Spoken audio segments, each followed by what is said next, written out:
Hello and welcome to a short orientation video for Cat Action Team Fridays. Depending on what time of year it is, you may have to do more or less setup.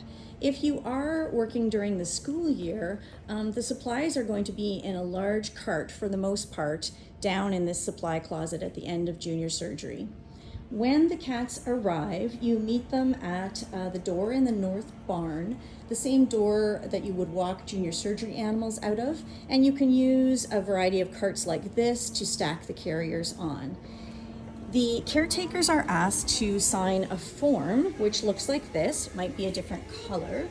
And it does give information on the top from the caretaker, and then our medical record down to the bottom. Every carrier that comes in, or cat in a trap, is going to be given a number. So you can see this one has a piece of tape. It was the 10th one to come in, so someone has put a 10 and then asked the caretaker to fill out the form. If there are two cats in a carrier, they would need to come with an extra carrier to put them in when they're recovering. And if it's a cat that is in a trap, they would also need to have an extra empty carrier to recover in when they arrive. So the cats all come into junior surgery and are stacked at this end of the room, as you can see, with these squeeze cages. And then the cats are safely transferred from the carrier into a squeeze cage and are weighed.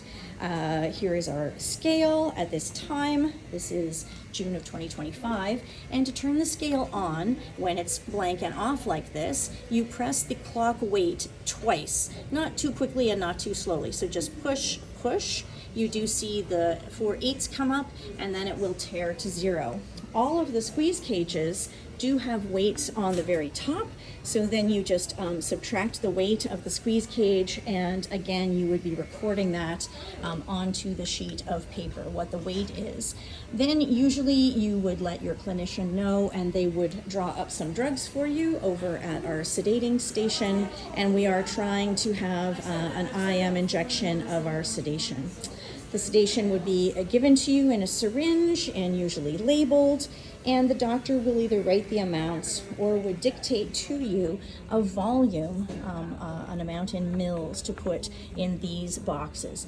Again, sometimes our protocols do change, and so if this doesn't match with what you're doing when you're doing cat action, that is okay. You will just follow the orientation. We always have a good supply of towels to keep the animals covered so they stay pretty quiet, as well as some restraining devices like a net here, cat gloves, and these trocars, which we sometimes call pokey sticks, can be used to go into the carrier to try to just gently encourage the animal to progress into the squeeze cage. And that is how we admit all of the cats to Cat Action and get them ready for surgery.